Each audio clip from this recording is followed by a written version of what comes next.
Bom dia, galerinha do meu sexto ano, bom dia, turma. Estamos aqui para mais uma videoaula, se Deus quiser, né? Videoaula esta saindo numa quinta-feira, 2/7, isso mesmo. Já estamos no mês de julho, né? Estamos aqui. Eu aqui com o tio Renato, vocês aí em casa, mas não estão parados. A todo momento com aulas, né, e com atividades. Então é muito importante que você esteja aí dando continuidade, né, às suas atividades. É muito importante isso. Então, não fique, tá? Não fique de fora. Estude, mas estude mesmo, né? Com responsabilidade, com empenho, né? Tire horas aí para você estar fazendo as suas atividades. Outra coisa, não deixe acumular. Faça diariamente, como você estivesse na escola, mas de acordo com o horário, melhor aí com a sua família, né? Então, tire momentos já do seu dia para você ter os momentos de estudos, para você organizar, né? Para que você assista a videoaula primeiro, porque o que eu falo é muito importante que primeiro nós assistimos toda a nossa videoaula. Por quê? Porque você na videoaula você vai ver o passo a passo da proposta dessa aula, né? O que visa, correção, você vai estar revisando, você vai ver um conteúdo novo, não é mesmo?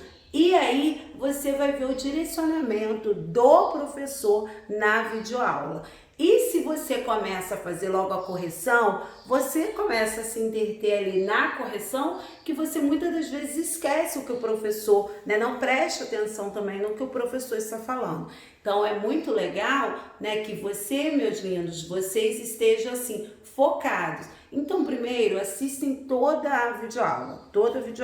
Assistiu toda a videoaula, no segundo momento você passa para correção, se você tem que copiar as imagens do quadro, atividades, então depois que você assistir a videoaula, ok? E aí é muito importante, semanalmente, a cada cronograma nosso, antes que finde, que enviem, né, o material. Porque é bom, né, para você já estar se organizando. E até pra gente também, onde na tabela ali nossa avaliativa, né, nós vamos colocando e assinalando, né, os alunos que estão toda semana, cada videoaula, nos envia as atividades. Tá bom? Então é muito importante, fica a dica, tá? Você vai se organizar melhor, você vai estar preparando a sua rotina. Então faça isso, é muito importante. Tá? Então vamos lá. Hoje, 2/7/2020, sexto ano, professora Cláudia, a nossa disciplina Ciências, né? Estamos na 14ª videoaula e estamos no segundo bimestre.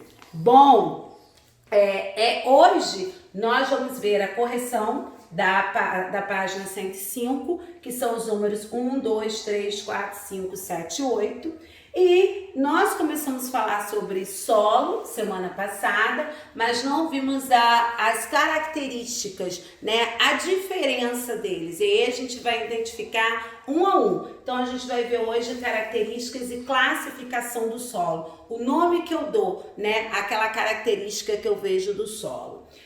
Vão copiar depois as imagens do quadro com sucesso e capricho e vou postar lá para vocês qual vai ser a atividade sobre rochas e solos. Nós não teremos atividade no livro esta semana, ainda temos, né, mais um conteúdo, mas com certeza esse conteúdo no decorrer, né, desse mês de julho nós estaremos encerrando com ele, tá bom? Então não fiquem preocupados. Bom, o nosso primeiro momento, né, estamos lá na página 105 do livro e nós vamos estar fazendo a correção. A correção é muito importante que você preste atenção, por quê? Porque a correção ajuda também na revisão. Se você está com dúvida em alguma coisa, né, em algum conteúdo, algum tópico daquele conteúdo, ou alguma atividade que você não compreendeu, né, então esse é o momento. Vamos lá? Página 105. Explique qual é a relação entre as rochas, os minerais e os minérios. Bom, as rochas são compostas por um ou mais minerais. Os minerais são constituintes das rochas e denominamos minério quando adquirem valor econômico. Então, só consideramos e denominamos minério quando tem, né, fala o valor econômico. Bom, 2. Vamos lá. Monte uma tabela com informações sobre a formação dos 3 tipos de rochas existentes na Terra. Então, vamos lá. As rochas ígneas, as rochas sedimentares e as rochas metamórficas. As rochas ígneas, também chamadas de magmáticas, são produzidas pelo resfriamento e solidificação do magma. Há 2 tipos de rochas ígneas, as vulcânicas e as plutônicas, tá? As vulcânicas eu dou como exemplo o basalto e as plutônicas eu tenho como exemplo o granito. Bom, as rochas sedimentares são aquelas formadas por acúmulos de sedimentos, né, que em geral são fragmentos de outras rochas. E aí eu trago como exemplo o arenito, o argilito, o vavito e o calcário, tá? São exemplos aí que eu trago para vocês, né, dessas rochas sedimentares. E aí, aqui, né, nas rochas metamórficas, né, quando eu falo que são formadas por transformação de qualquer tipo de rocha, tá? Então eu trago como exemplo a ardósia, a mármore e a gneiss, tá? Eu já tinha falado com vocês na nossa aula quando nós estudamos sobre rochas, que eu mostrei, né, exemplos. Vamos lá. 3. Faça uma relação dos tipos de material que compõem o solo e indique a origem de cada um deles. Bom, nós temos os materiais orgânicos, que nós estudamos, né? E os materiais inorgânicos. Os orgânicos são organismos vivos, né? Quando a gente fala de insetos, minhocas, bactérias, fungos e outros. E matéria em decomposição, com restos de folhas, galhos, fezes de animais, entre outros. E materiais inorgânicos são a água, o ar, os minerais e entre outros. Bom, a 4. Relacione a formação dos fósseis ao processo de formação das rochas sedimentares. Os fósseis são formados quando o organismo ou parte deles, sob condições específicas, são soterradas e cobertas por sedimentos. Por isso, a formação de fósseis está associada, em geral, às rochas sedimentares, tá? Então, fica aí. 5. Quais são os tipos de intemperismo que podem dar origem ao solo? Nós temos o intemperismo físico e o intemperismo químico, né, que nós vimos aí. Bom, 7. Qual é o tipo de rocha que aparece na figura a seguir? Explique como você chegou a essa conclusão. A imagem aí que a gente vê são de rochas sedimentares, né, indicada pela presença de vários estratos. Que estratos? Camadas de sedimentos que as formam. Bom, 8. Tem uma ilustração aí, vocês viram e responderam. Que fenômeno está representado nas imagens? A fragmentação da rocha-mãe por meio do intemperismo que leva à formação do solo. Bom, B. Quais são os fatores ambientais que provocam esse fenômeno? Nós temos o quê? A temperatura, a umidade, o vento e a ação dos seres vivos. Bom, esses são, né, aqui como nós vimos, a nossa 14ª videoaula, onde nós estamos visualizando o cabeçalho com as propostas dessa videoaula, né? O nosso primeiro momento, que é um primeiro momento de correção, né, da página 105, onde nós estamos, né, fazendo esse paralelo de rochas, né, e aí estamos também revisando e vendo aí, né, dos materiais orgânicos, materiais inorgânicos, né? Vimos e revimos outra vez agora o intemperismo físico e o intemperismo químico, né? Então, nós finalizamos nesse momento essa correção da página 105, galerinha. Então, se liguem aí, tá? Façam, né, as devidas correções. Se tiver que alterar alguma coisa, claro, né, vocês vão fazer e com sucesso, eu sei. Bom, galerinha, o nosso segundo momento. Nós, antes de iniciarmos lá no nosso tema 4, que é a degradação e conservação do solo, né, onde nós vamos ver que o ser humano ele tem uma grande responsabilidade, né, e a responsabilidade é o quê? De conservar o solo, não é mesmo? Por quê? Porque nós mantendo a produtividade, né, desse recurso, um recurso muito grande que nós temos. Então, antes de iniciarmos no capítulo, no tema aí 4, né, eu trago para vocês hoje características e importância do solo, que pode, né, como nós vimos, o solo ele pode ser classificado em arenoso, argiloso, humoso e calcário.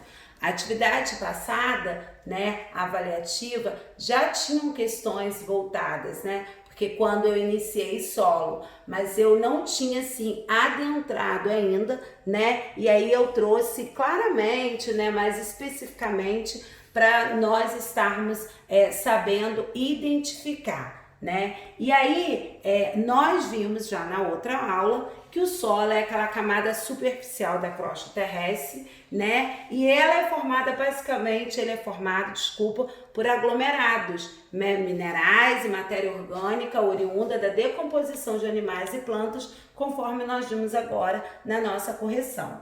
Bom, esse elemento natural, como nós falamos aqui, que o ser humano ele é grande responsável por essa conservação e é de fundamental importância para a vida de várias espécies. Então, o solo, ele serve como o quê? Como fonte de nutrientes para as plantas e a sua composição interfere diretamente na produção agrícola, né? Então, por isso que a gente fala que nós, enquanto seres humanos, temos grande responsabilidade, né, de o quê? Conservar ele, porque a gente vê que ele interfere diretamente na produção agrícola. E aí, entre os fatores que contribuem para a caracterização do solo, né, estão o quê? O clima. O clima é um dos fatores, né, que contribui aí para a caracterização, a incidência solar, a rocha que originou o solo, né, a matéria orgânica e a cobertura vegetal. E aí, com isso, meus queridos, o que a gente vê? A gente vê uma classificação, né, do solo. O solo, ele tem características. E através dessas características, nós vamos identificar cada um. E aí, esses solos são chamados como arenoso, argiloso, humoso e calcário. E aí, vamos ver passo a passo dele? Bom, o solo arenoso, né, é aquele solo que possui uma grande quantidade de areia. O nome já diz, né? Então, é um solo que possui, grande quantidade de areia, porque esse tipo aqui de solo é muito permeável, pois a água, ela infiltra facilmente pelos espaços formados entre os grãos de areia. Normalmente, ele é um solo que pobre em nutrientes, tá? O solo arenoso, tá? Vamos lá. O solo argiloso, esse solo aqui, né, já é formado por grãos pequenos e compactos, sendo impermeável e apresentando grande quantidade de nutrientes, característica essencial para a prática da atividade agrícola, né? Então vamos lá, o solo argiloso. Aqui a gente traz o quê? O solo humoso, né? Ele é chamado em alguns lugares de terra preta e esse tipo de solo é bastante fértil, pois contém grande concentração de material orgânico em decomposição. O solo humoso é muito adequado para a realização da atividade agrícola, né? Então vocês estão vendo aqui, ó, a plantinha, né? Então ele é adequado para a realização da atividade agrícola. Então se eu perguntar a vocês, qual é dentre os solos aquele que é assim adequado para a realização da atividade agrícola? Então vocês vão falar para mim que é o solo humoso, né? Ele é esse solo aqui, né? Chamado, que a gente vê aqui, de terra preta. Vamos lá. O solo calcário já é um solo com poucos nutrientes, e grande quantidade de partículas rochosas, né? Aí em sua composição, o solo calcário é inadequado para o cultivo de plantas, né? Ele é típico, a gente vê aqui, de regiões desérticas, tá? Então a gente já vê nas regiões desérticas o solo calcário e ele é pouco nutriente. Bom, o que a gente vê? Que a composição do solo, ele vem interferir aonde? Na agricultura, não é mesmo? A gente viu quando a gente identificou cada tipo de solo aqui. O solo, ele sustenta o crescimento da flora, né? E o solo é o habitat, né? A casa de muitos organismos. Bom, galerinha, então hoje vocês puderam o quê? Puderam verificar mais um pouco, né? Nós vimos, sabemos que o solo é a camada superficial da crosta terrestre, né? E aí a gente sabe que esse elemento natural é de fundamental importância, né, para a vida, né, de várias espécies. E aí para isso a gente tem a grande responsabilidade nossa é de conservar o solo para manter a produtividade. E aí vimos um solo arenoso, né, que possui aquele com grande quantidade de areia. Nós vimos aquele o solo argiloso, né, que ele é impermeável, grande quantidade de nutrientes. O solo humoso, que é aquele muito adequado para a realização da atividade agrícola. E nós vimos o solo calcário, que é aquele que tem o quê? Poucos nutrientes, não é isso? E a gente vê mais nas regiões desérticas. Então, galerinha, hoje vocês puderam, né, através das características que nós já tínhamos, né, estudado, algumas dessas características, vocês puderam identificar qual o solo, né? Então, vocês já sabem que o solo, ele é classificado, e aí vocês viram essas classificações hoje. Bom, galerinha, por hoje a gente fica aqui, né? Próxima aula, se Deus quiser, nós já entraremos com o tema 4, que é a degradação e conservação do solo. E preste atenção, lá no grupo eu vou colocar uma atividade onde vocês vão fazer no caderno mesmo, realizar essa atividade com base, né, nas características e identificação do solo. Bom, fiquem em casa, fiquem com Deus, se cuidando, mas não esqueçam, sempre tirando esse momento para a rotina de vocês de estudo, né? Para vocês continuarem no processo de vocês de ensino-aprendizagem. Então, até a próxima aula, se Deus quiser.